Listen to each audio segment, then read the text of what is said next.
Bom dia, boa tarde, boa noite, pessoal. Tudo bem?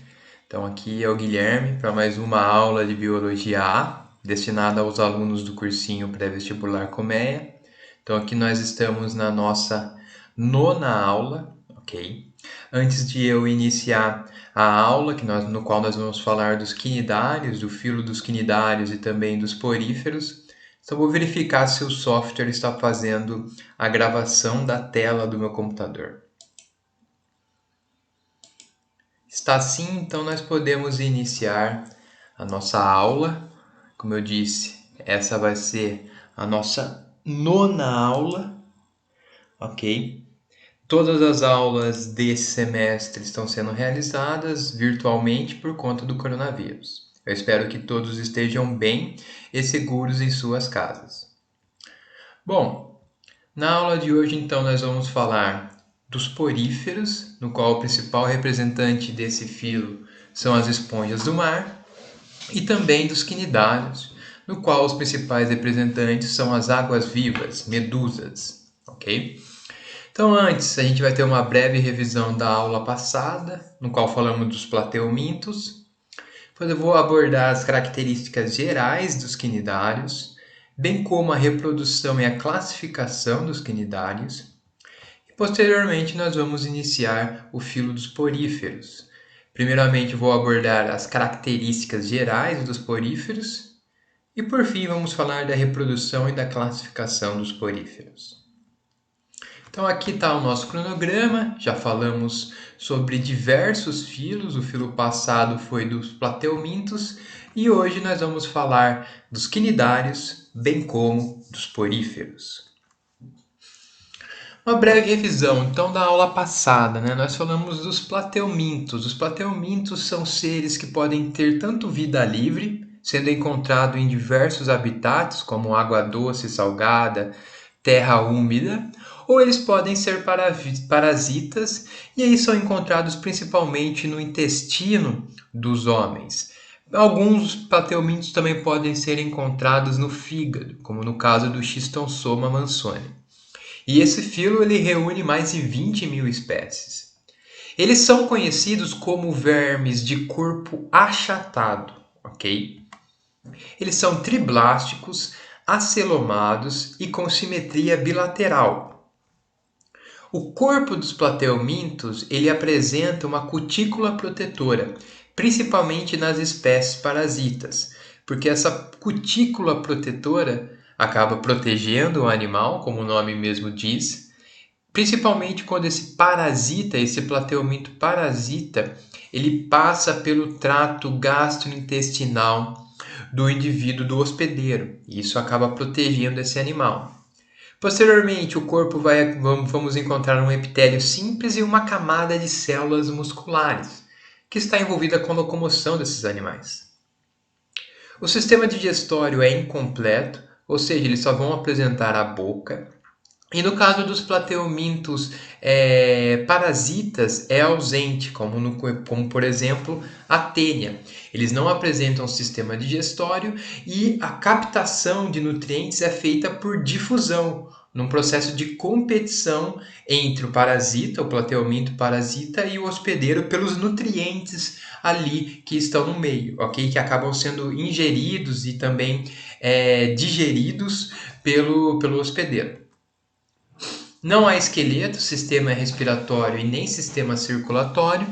As trocas gasosas são feitas pela epiderme de maneira facilitada por difusão, ou seja, uma respiração cutânea ou tegumentar, principalmente nos plateumintos de vida livre, como por exemplo a planária. Já os parasitas, os plateumintos parasitas, eles apresentam respiração anaeróbia, ou seja, não necessitam de oxigênio, de troca gasosa para realizar a respiração. São os primeiros animais do filo, do reino do animal a apresentar sistema excretor. E esse sistema excretor é conhecido como protonefrídeo e é composto por células flamas. São essas células que fazem a filtração das excretas e também a distribuição, a circulação das excretas, direcionando essas excretas para o nefridióporo, que é o poro excretor, ok? Eles apresentam um sistema nervoso do tipo ganglionar e começam a apresentar um processo chamado de cefalização, no qual esses conjuntos de células nervosas, de neurônios, começam a se concentrar na parte da cabeça, ok? Eles são monóicos, na sua maioria, com fecundação cruzada e interna e desenvolvimento direto ou indireto, ok? Em algumas formas pode ocorrer reprodução assexuada por regeneração, principalmente no caso das planárias. E esse filo apresenta três classes: turbelária, na qual nós vamos encontrar os plateumintos de vida livre, como por exemplo as planárias; tremátoda, no qual o principal representante é o Schistossoma mansoni, também conhecido como Esquistossoma mansoni; e a última classe é cestoda ou cestoidea, no qual o principal representante são as tênias. E aqui eu vou destacar alguns ciclos de doenças que ocorrem devido a plateumintas parasitas, como no caso aqui a esquistossomose, mais conhecida como barriga d'água. Então, essa doença é causada quando o homem é parasitado pelo Schistossoma mansoni. Esse homem parasitado, que é o hospedeiro definitivo, ele acaba liberando nas suas fezes ovos desse parasita. E quando não tem um saneamento básico de qualidade, esses ovos, essas fezes com esses ovos podem contaminar, por exemplo, uma lagoa, um rio. E aí é liberado desses ovos uma larva ciliada, ou seja, apresenta cílios e consegue se locomover na água, chamada de miracídio. Essa larva vai parasitar um outro animal, que no caso vai ser o hospedeiro intermediário, que é um caramujo, principalmente do gênero. Eu acabei esquecendo o gênero, mas depois eu acabo lembrando na aula, de um gênero específico. Dentro do caramujo, essa larva chamada miracídio, ela vai passar por um processo de reprodução assexuada, sofrendo diversas metamorfoses, e vai sair do hospedeiro intermediário como larva cercária. Se algum outro indivíduo estiver nadando ou em contato com essa água contaminada, essa larva cercária é capaz de penetrar na pele desse novo indivíduo, que vai se tornar o hospedeiro dessas larvas. E essas larvas acabam se alojando principalmente nas veias do fígado, nas veias hepáticas, e acabam se reproduzindo sexuadamente. E aí o ciclo retorna. Outra doença bem conhecida causada por plateumintos pode ser a teníase e a cisticercose. E aqui eu vou falar rapidamente do ciclo da teníase e da cisticercose. Então, o homem hospedeiro da teníase, a teníase vai estar localizada no intestino desse homem. Ela é capaz de se autofecundar, liberando proglotes grávidos cheios de ovos nas fezes. Como eu disse, como num local que não tem um saneamento básico adequado, essas fezes contaminadas podem ser ingeridas por alguns animais, como por exemplo porcos e até mesmo bovinos. E aqui o porco se torna o hospedeiro intermediário.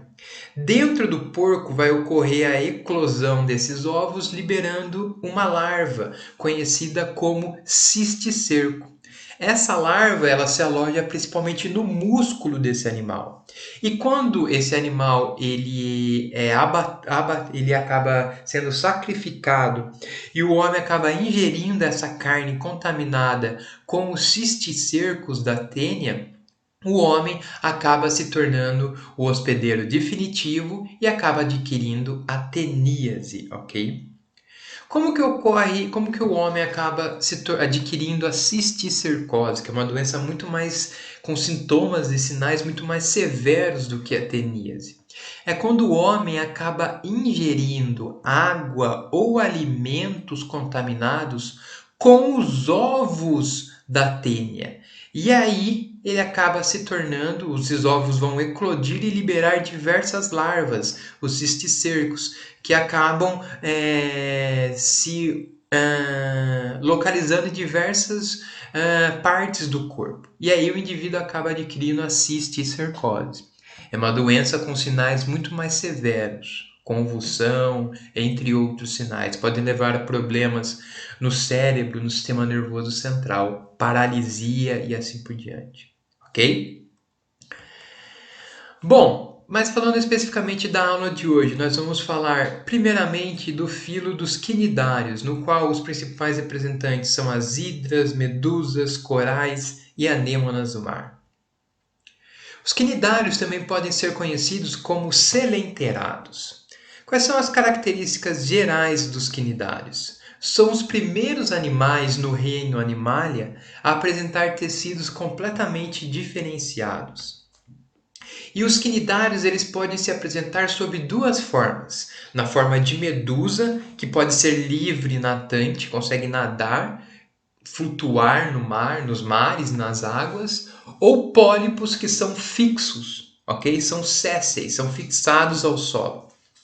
Os primeiros são livres e nadam e os últimos são sésseis. A maioria vive em mares, poucos são encontrados na água doce. E os corais têm uma curiosidade, eles são encontrados em colônias. São todos predadores, alimentando-se de crustáceos, peixes, larvas de insetos e outros animais. E os selenterados ele apresentam uma extremidade do corpo com uma boca circundada por tentáculos. Esses tentáculos são importantes para a captura do alimento, ok?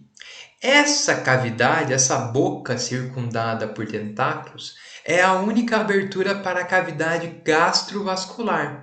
Esses animais são os primeiros no reino Animalia a apresentar a cavidade digestiva.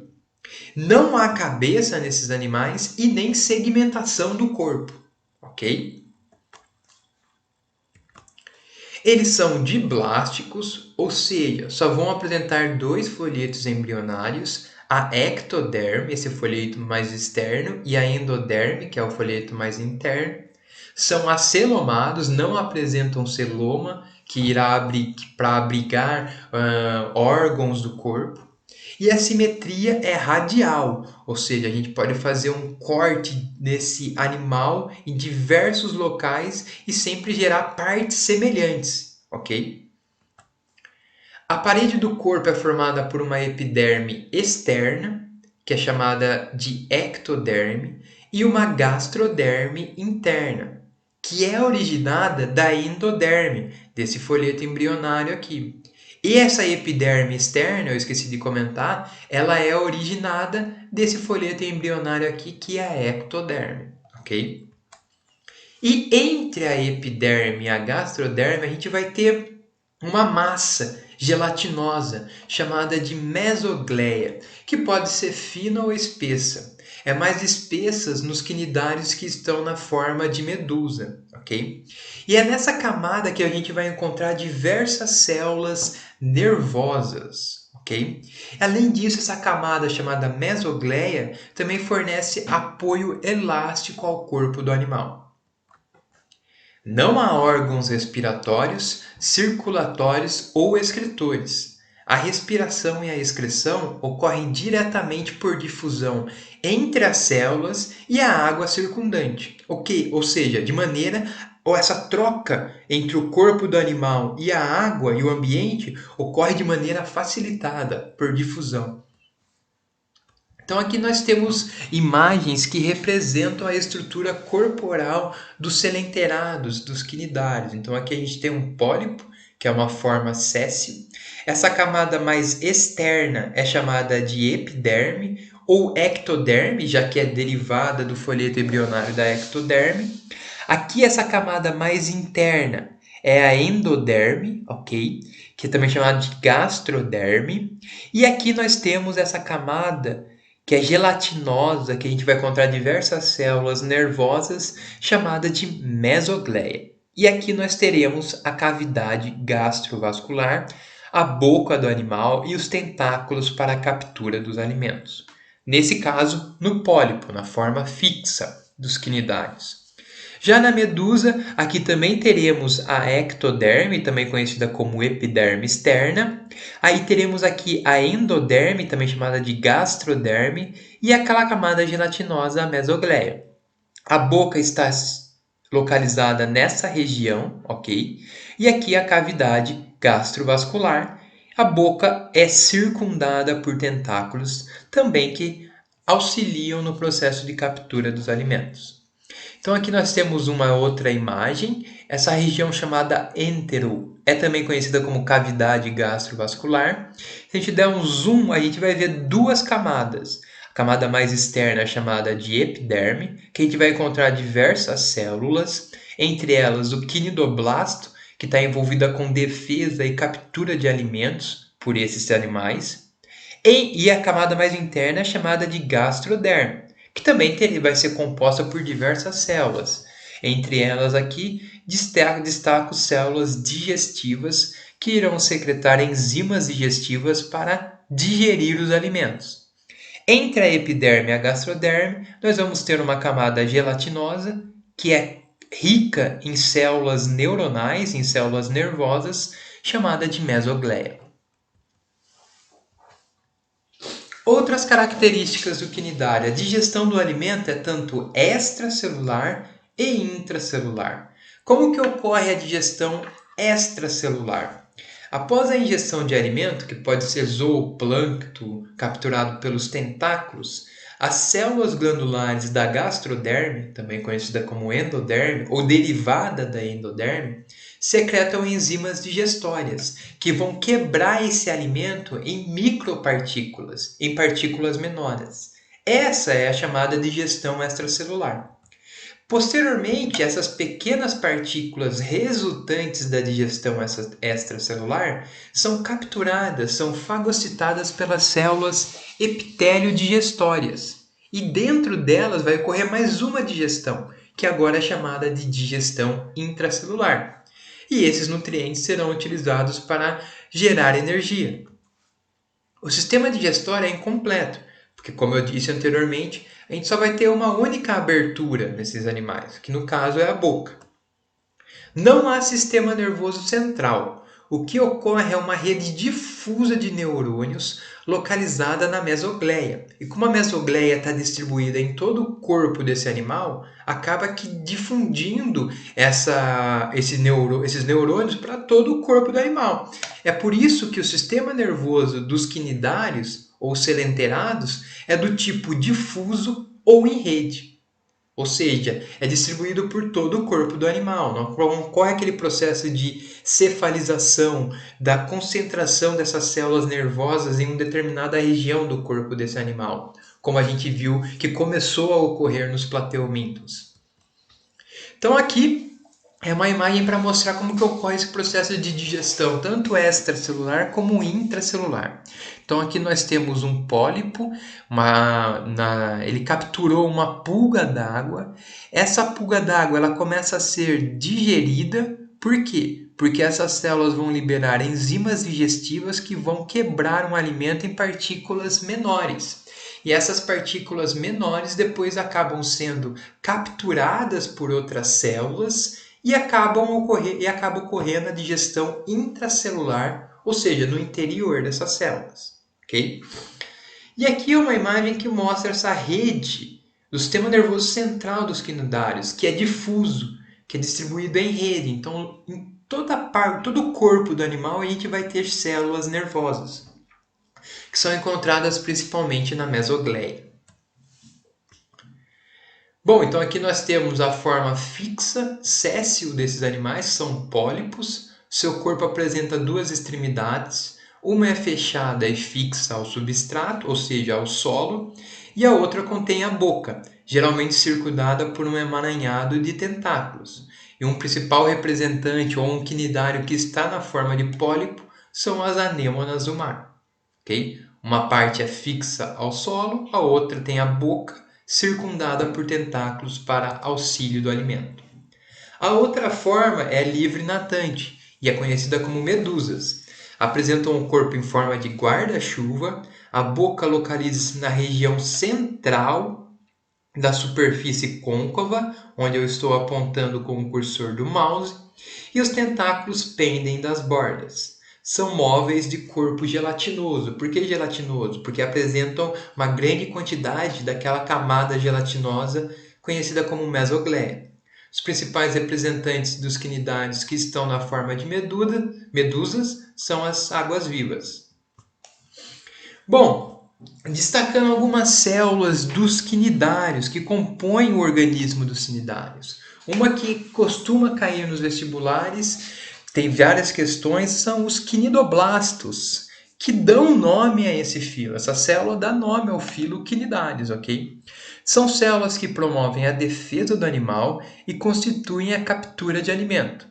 Essas células estão espalhadas na epiderme do animal, ou seja, na camada de célula mais externa, ou seja, não está na gastroderme, que é mais interna, principalmente nos tentáculos. Então aqui nós temos um quinidário, tem essa região chamada opérculo.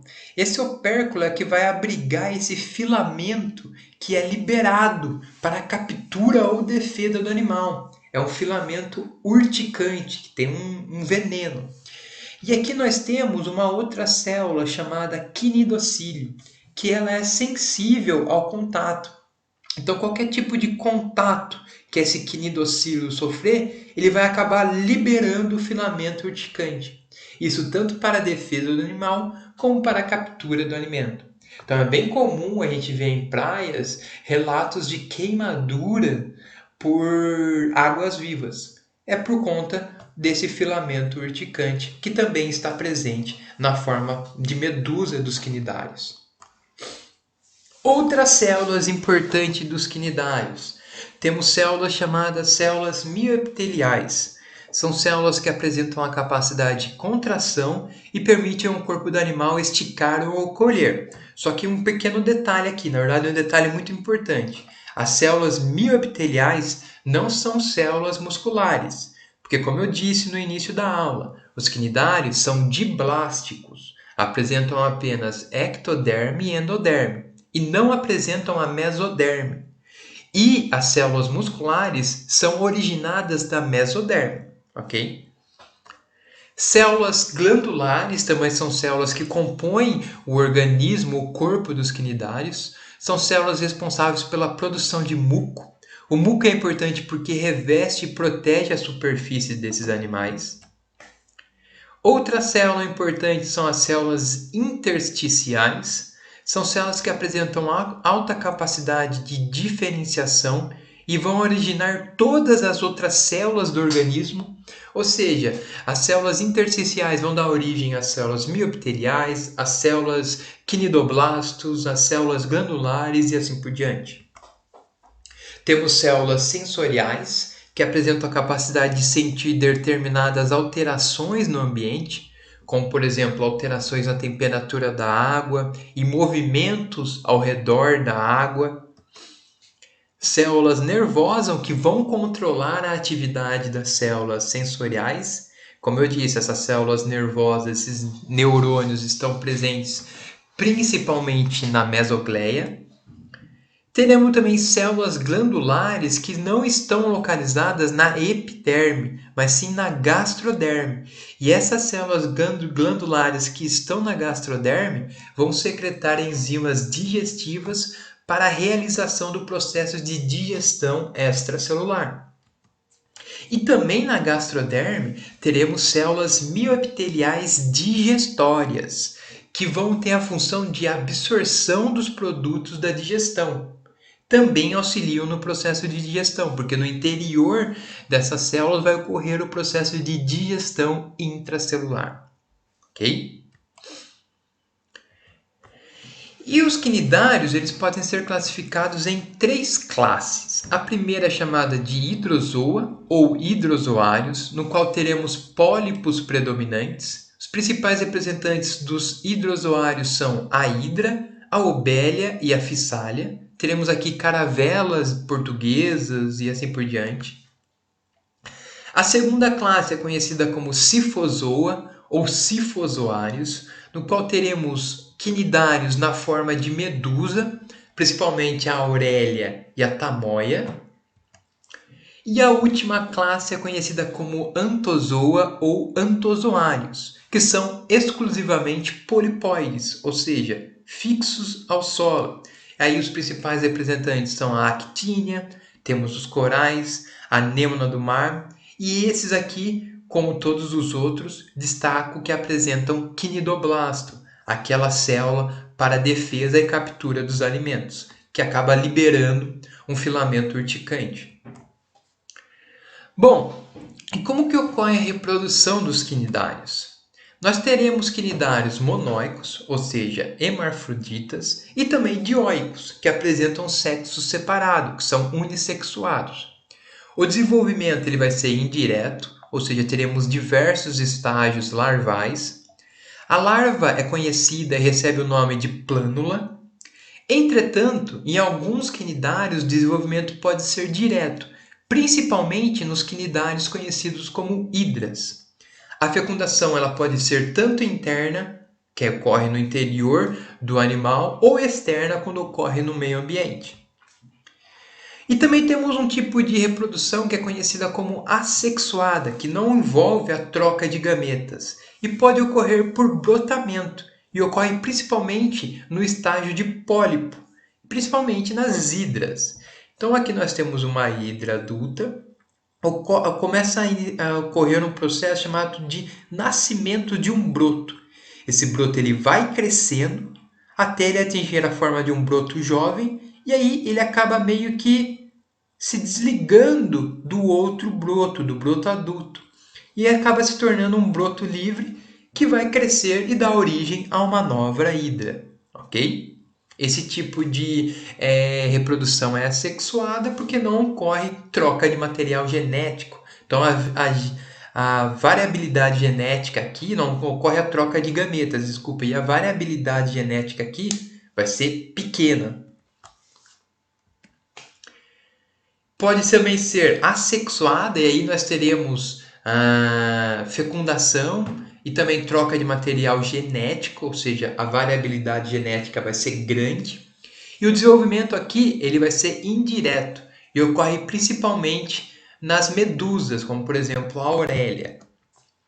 Os pólipos da classe Scyphozoários eles vão sofrer um processo chamado de estrobilização, que é um processo característico dos quinidários, eu vou explicar no próximo slide, que consiste na separação de muitos pequenos discos transversais que se destacam diferenciando-se em novas medusas. Então, como que ocorre? Então, aqui nós temos a medusa macho e a medusa fêmea. A medusa macho vai liberar na água os espermatozoides, que vão fecundar os óvulos que estão na medusa fêmea, gerando um ovo, o zigoto. Esse zigoto vai se desenvolvendo e vai gerar uma larva, chamada plânula, que é liberada e consegue nadar livremente. Essa plânula ela vai se fixar no solo e ela começa a crescer e se desenvolver em um pólipo jovem. Esse pólipo vai crescendo e vai levando à formação dessas camadas, ok? Desses chamadas estróbilos. Um desses estróbilos é capaz de se separar do pólipo. E esse estróbilo que se separou vai dar origem a uma medusa jovem que posteriormente vai se tornar uma medusa adulta. Esse processo é conhecido como metagênese ou alternância de gerações, porque aqui a gente passa da geração de pólipo, fixa no solo, para uma geração de medusa, livre nadante. Lembrando que essa parte aqui dessa reprodução é sexuada, porque ocorre a troca de gametas, ok? E já essa parte aqui, ó, que é o processo de estrobilização, separação de um estróbilo para a formação de uma nova medusa, essa reprodução é assexuada, porque não temos troca de gametas, troca de material genético, ok? E também podemos ter uma reprodução nos quinidários que ela é sexuada, só que o desenvolvimento é direto, não passa por estágios larvais, não passa pela larva plânula. Isso ocorre principalmente nas hidras. Então aqui nós temos uma hidra macho e uma hidra fêmea. A hidra macho acaba liberando dos seus testículos os espermatozoides que vão fecundar o óvulo que está no ovário da hidra fêmea. Isso vai formar um zigoto. Esse zigoto começa a se desenvolver, a crescer, até formar uma nova hidra. Essa hidra se desprende da hidra, essa hidra jovem se desprende da hidra adulta e vai gerar uma nova hidra, ok? Bom, com relação aos quinidários, é isso. Agora nós vamos falar um pouco do filo dos poríferos, no qual o principal representante são as esponjas do mar. Esse filo é o menos complexo e menos desenvolvido do reino animal. O nome porífero, pori, vem de poros e feros vem de portador. Então são animais portadores de poros. Quais são as características gerais dos poríferos? Eles são encontrados tanto em mares, na verdade, principalmente em mares e raramente em água doce, ok? A forma das esponjas pode variar e o tamanho normalmente pode variar de 1 milímetro a 2 metros. Então temos esponjas do mar bem grandes. Esses animais não possuem tecidos bem definidos, não apresentam órgãos e nem sistemas, ok? Essa informação é muito importante e acaba caindo frequentemente nos vestibulares. São animais diblásticos, acelomados, podem ser sem simetria, ou seja, assimétricos, ou apresentarem simetria radial. E não apresentam cavidade digestiva, não apresentam sistema digestório, ok? Antes de eu continuar com a aula, só vou confirmar se está realmente gravando a tela do meu computador. Tá sim? Então nós podemos continuar. E eles são fixos a rochas, ao solo ou a outras estruturas submersas, como conchas, e eles podem formar colônia de coloração variada. São organismos imóveis, entretanto, eles são filtradores, são capazes de movimentar a água ao seu redor. Alimentam-se de restos orgânicos ou de micro-organismos que acabam filtrando na água que penetra em seu corpo. E o sistema digestório, como eu disse, é ausente. Eles vão apresentar apenas digestão intracelular. Esses animais são compostos por diversas células. E essas células conseguem capturar esses micro-organismos e digeri-los. Os poríferos são animais filtradores, já que filtram a água que penetra em seu corpo, retirando dela tanto alimento e também realizam a troca gasosa, o gás oxigênio, ok? O esqueleto das esponjas é formado por diversos tipos de substâncias. Elas podem ser formadas por uma substância chamada espícula, que é uma proteína, e essa espícula pode ser de calcário ou de sílica, com formas variadas, ou pode ser formada por uma rede de proteína chamada espongina. Em certas esponjas, o esqueleto dela não vai apresentar espículas, mas ela vai ter uma rede de espongina muito desenvolvida. Essas esponjas que apresentam essa rede de espongina bem desenvolvida e não apresentam espículas foram muito utilizadas no passado para banho e limpeza doméstica, como eu destaquei acima, ok? Então aqui nós temos as espículas que formam o esqueleto das esponjas, ok? E aqui nós temos espículas que podem ser tanto de calcário ou de sílica, e algumas esponjas do mar não apresentam as espículas, mas elas têm uma rede bem desenvolvida de uma proteína chamada espongina. E essas esponjas que têm essa rede de espongina bem desenvolvida foram utilizadas para banho e limpeza no passado por nós seres humanos. As esponjas, os poríferos, eles apresentam uma parede corpórea dotada de poros, que é onde que vai ser filtrada a água, por onde a água passa, até alcançar uma cavidade central. Essa cavidade central dos poríferos é conhecida como átrio ou espongium celi. Após a filtração dessa água, essa água vai ser expelida para o meio externo, através de um orifício, que é esse que vocês estão vendo aqui nessas imagens representativas. E esse orifício é conhecido como ósculo. Então aqui tem uma imagem que mostra esse processo de filtração da água pelos poríferos. Então a água acaba penetrando pelo animal através desses poros, ok? No interior do animal a gente vai ter diversas células, que eu vou destacar nos slides anteriores. Aqui eu já vou falar de uma que é muito importante, se não a mais importante dos poríferos, que é conhecida como coanócito. Essas células são flageladas e conseguem fazer a movimentação da água, direcionando essa água em direção a essa abertura, ao meio externo. Essa abertura é chamada de ósculo, ok? E além disso, os coanócitos, eles capturam qualquer tipo de micro-organismo que está presente nessa água que está sendo filtrada pelos poríferos. Então aqui, ó, qualquer tipo de micropartícula alimentar é capturada por esse coanócito, que no seu interior acaba digerindo e gerando energia para esse animal, ok? Então aqui eu vou destacar, além do coanócito que eu já falei, outras células que compõem o corpo dos poríferos. Temos essa célula aqui, ó, chamada de pinacócito. São células epidérmicas achatadas que revestem a parede corpórea. Então toda essa parede externa do porífero é formada principalmente por uma célula chamada pinacócito. Às vezes, esses pinacócitos conseguem se diferenciar em porócitos, que são as células que formam os poros, no qual a água penetra o interior desses animais, ok? Também destaco aqui, ó, essa região que está entre a camada de pinacócitos e a camada de coanócitos, que é chamada de mesênquima.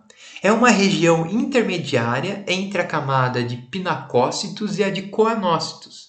É uma estrutura gelatinosa que contém inúmeras células livres, que são essas células aqui, ó. E aqui também vamos encontrar as espículas, que podem ser de calcário ou de sílica. Essas células que nós encontramos no mesênquima são chamadas de amembócitos. Os amembócitos estão envolvidos com a reprodução das esponjas, principalmente porque é neles que ocorre a produção dos gametas. E além disso, essas células chamadas amembócitos têm uma grande capacidade de diferenciação e dão origem a todas as outras células que formam o corpo dos poríferos, como por exemplo pinacócito, coanócitos e assim por diante. E aqui também temos as espículas, que podem ser tanto de calcário ou de sílica. E a principal função das espículas é sustentação das partes moles dos poríferos. E aí chegamos na célula mais importante ou mais conhecida dos poríferos, que são os coanócitos, que são células flageladas, apresentam esse órgão locomotor, e estas células promovem a filtração da água, capturando micro-organismos e partículas alimentares presentes nessa água. Devido ao flagelo dos coanócitos, os seus movimentos contínuos provocam a circulação da água constante no interior do corpo dos poríferos, direcionando essa água para a abertura externa, chamada de ósculo. Tá, Guilherme, mas como que ocorre a reprodução dos poríferos? A reprodução dos poríferos pode ser assexuada, tanto por brotamento ou regeneração. Brotamento formam-se expansões no corpo da esponja-mãe que se separa do organismo original, constituindo novos indivíduos, como aqui representado. Temos a esponja, o porífero adulto, começa o nascimento de um broto nesse porífero. Esse broto jovem se separa do porífero adulto e vai dar origem a uma nova esponja. Além disso, temos um outro tipo de reprodução assexuada que é por regeneração. Outro tipo de multiplicação das esponjas está na regeneração. fragmentos de esponjas podem com facilidade formar novas esponjas. Então, esses organismos apresentam uma capacidade regenerativa muito grande, levando à formação de novos indivíduos. Entretanto, os poríferos também podem se reproduzir de maneira sexuada. Os gametas masculinos e femininos estão dispersos no mesênquima. As esponjas podem ser monóica, e a maioria delas é monóica, mas também encontramos esponjas dioicas, com sexos separados. A fecundação é interna e o desenvolvimento é indireto, ou seja, passando por diversos estágios larvais. Como que ocorre essa reprodução sexuada? Primeiro, o gameta masculino deixa o mesênquima, passa pelo átrio da esponja e é levado pela água ao mundo exterior pelo ósculo, aquela abertura externa dos poríferos. Esse gameta masculino, o espermatozoide, ele nada livremente, até entrar pelos poros de uma outra esponja, de uma esponja fêmea, no qual vai penetrar o óvulo. E aí vai penetrar um óvulo e vai ocorrer a fecundação, ok? Dessa fecundação vai gerar uma célula chamada zigoto, que se desenvolve até formar uma larva flagelada, que aqui no caso é conhecida como anfiblástula, que deixa a esponja. Então é uma larva que apresenta flagelos, ela consegue se locomover na água. Essa larva nada no meio ambiente até fixar-se num suporte, por exemplo, numa rocha, numa concha, no solo, e assim se desenvolve um novo indivíduo, um novo porífero, numa nova esponja. Então é assim que ocorre. Então aqui nós temos o porífero macho e o porífero fêmea, a esponja macho e a esponja fêmea. A esponja macho libera os espermatozoides na água, que vão ser transportados até a esponja fêmea, fecundando o óvulo. Desse óvulo vai nascer um zigoto. Esse zigoto se desenvolve em uma larva, que é liberada no ósculo, nessa abertura externa da esponja. É uma larva que consegue se locomover na água, porque apresenta cílios, ok? Essa larva, ela se fixa num local, pode ser no solo, numa pedra, numa rocha, numa concha, e acaba se desenvolvendo em uma nova esponja do mar, em um novo porífero, ok? Essa é a reprodução sexuada dos poríferos. Bom, existe classificação dos poríferos? Existem sim, e eles podem ser classificados em 3 classes. A primeira é conhecida como calcária. Essas esponjas são marinhas de água rasas com espículas formadas por calcário. E aqui nós temos um representante da classe calcária, que é conhecida como Sifa. A segunda classe é um nome bem complicado, que eu vou tentar pronunciar aqui, que é chamada de Hexatinelida. Essas esponjas são marinhas, de águas profundas e com espículas principalmente de sílica.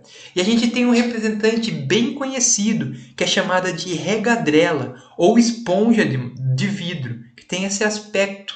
É um animal muito lindo. E a terceira classe é conhecida como Demospongia. É de ampla distribuição, esqueleto silicoso ou apenas com aquela rede da proteína espongina, ok? E aqui nós temos um representante conhecido como Spongiae poterion, beleza? Bom, pessoal, da aula de hoje é isso. Nós falamos do filo dos quinidários e dos poríferos. Eu vou disponibilizar os slides da aula no Drive do Colmeia, no qual vocês conseguem acessar pelo grupo do Facebook. E qualquer dúvida, vocês podem me contatar pelo próprio Facebook ou enviar um e-mail no meu endereço guilherme.formigari@gmail.com. Lembrando que amanhã teremos mais um plantão no qual eu vou inserir algumas questões sobre o filo dos quinidários, bem como dos poríferos. Muito obrigado, pessoal, um abração e eu espero que todos continuem bem e seguros em suas respectivas casas. Um abraço e até a próxima aula.